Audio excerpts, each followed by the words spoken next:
Hello, I'm Scott with Shoms Photography, and today I'm going to talk about some triggers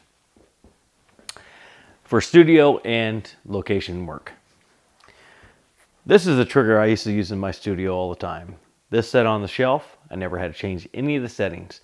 So when I walked into the studio, I slapped this on my camera and I was ready to go. My ratios were already preset, didn't have to set up light meter, nothing, because they were already preset inside this unit.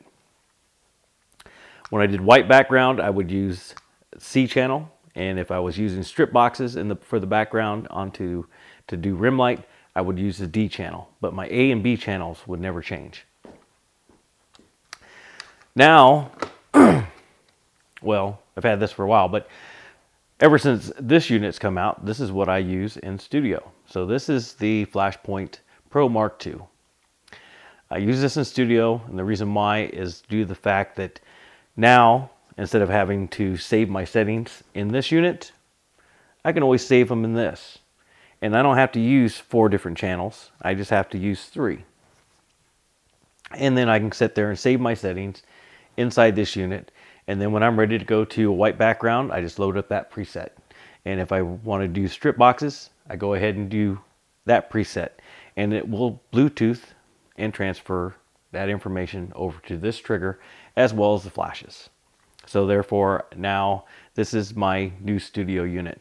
I do not use this one on location. I do not like how big it is. It's a lot bigger than the X Pro, and it's not as robust as the X Pro.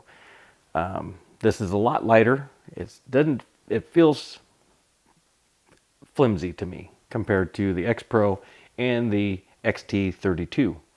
So on location, I use the X Pro or the XT32. I do not use this one.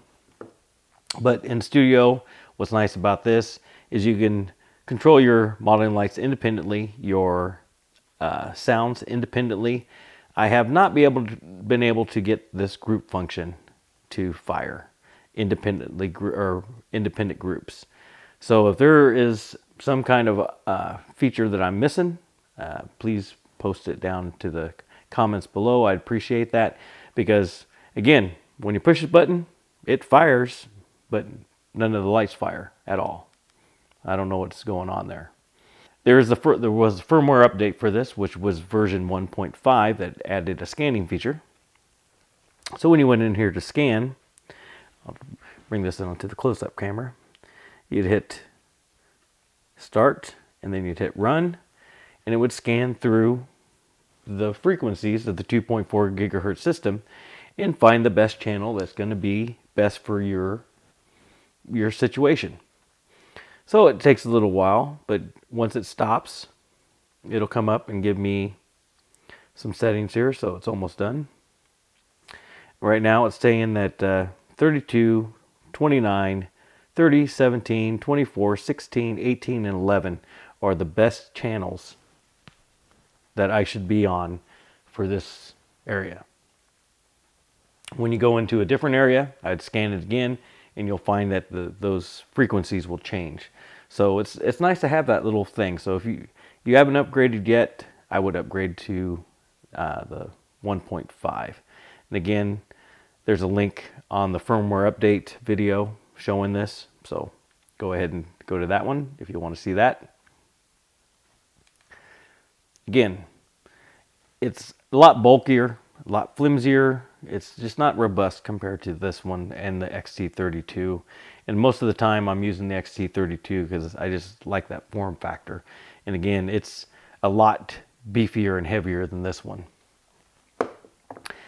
But again, there's the difference between studio and location. So since normally I'm only using one light, I will go and just use the XT32, and I won't use this one. When in studio, say I'm using this one, but I'm going to go to a single light, instead of me changing this completely out, I just bring in a completely different light on a different stand and use a completely different trigger, so I'm not having to set up different ratios or anything, or mess up my ratios or reload the ratios through here and back into the unit. And I just wheel that light in and use the X Pro or the X32, do my shots. When I'm done and I want to go back into the regular lights, then I just transfer over the triggers. Simple and easy. That's the way I like it. Again, these are triggers for location and studio work, and you can use the Godox app on your iPad or any tablets. I mean, I got tons of tablets. You can use it on your phone, and just transfer all your information over Bluetooth right straight over to this, as well as, and then this will transfer that to all your lights. Again, my name is Scott with Shoms Photography, and thank you for watching.